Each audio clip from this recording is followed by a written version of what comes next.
ఇక డీటెయిల్స్ చూస్తే మంత్రి తలసాని శ్రీనివాస్ యాదవ్ కు టీపీసీసీ అధ్యక్షులు రేవంత్ రెడ్డి చురకలంటించారు. రేవంత్ మాట్లాడుతూ ఒళ్లు దగ్గర పెట్టుకుని మాట్లాడాలని మంత్రి తలసానికి సూచించారు. బాధ్యతాయుతమైన మంత్రి పదవిలో ఉండి ఇష్టానికి మాట్లాడితే సరికాదన్నారు. తన గురించి ఇష్టం వచ్చినట్లు మాట్లాడితే సహించేది లేదని హెచ్చరించారు.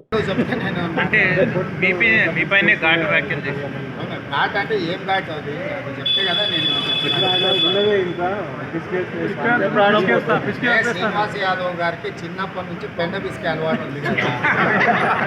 ఎందుకంటే దున్నపోతులను రాసింది కాబట్టి చాలా కాలం దున్నపోతులతో తిరిగి ఆయన కూడా ఆయన దున్నపోతు అనుకుంటున్నాడేమో. పెండ బిస్కే అలవాటుతోని ఆయన బిస్కుట్ గురించి మాట్లాడుతున్నాడు. శ్రీనివాస్ యాదవ్ అనేట ఆయన బిస్కుట్ సంగతి దేవుడు. ఆ నమ్లే పాన్ పరాగ్ మానేస్తే బాగుంటుంది. ప్రజాప్రతినిధులుగా మనము యువకులకు ఆదర్శంగా ఉండాలి. అరటి పండ్ల బండి దగ్గర మేక నమిలినట్టు పాన్ పరాగులు వేసుకొని నమిలేటోడు కూడా నా గురించి మాట్లాడితే అంత గౌరవంగా ఉండదు. ఒకవేళ ఆయనకు అంతగా కోరికుండి ఆయన ఏం తీసుకోవాలనుకుంటుందో చెప్తే, ఆయన తారీఖు చెప్తే, ఎక్కడ రావాలనో చెప్తే తప్పకుండా నేను అక్కడికి వస్తా. ఎవరు ఏం తీసుకుంటారో చూద్దాం. ఆయన కేసీఆర్ కాళ్ళు తీసుకున్నట్టు అనుకుంటున్నారు, రేవంత్ రెడ్డిని తీసుకోవడం అనుకుంటున్నారు. కాబట్టి మంత్రిగా మొదట ఆయన బాధ్యతను గుర్తెరగాలి.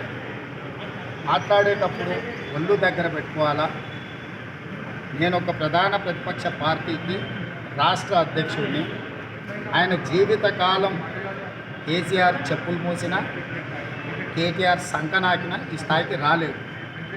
కాబట్టి ఆయన స్థాయి, ఆయన హోదా, ఆయన భాష అన్నింటినీ దృష్టిలో పెట్టుకొని మాట్లాడితే బాగుంటుంది. ఇంకా ఏమైనా మోజు ఉంటే మోజు తీర్చుకోవాలనుకుంటే ఎప్పుడు రమ్మన్నా నేను వస్తాను.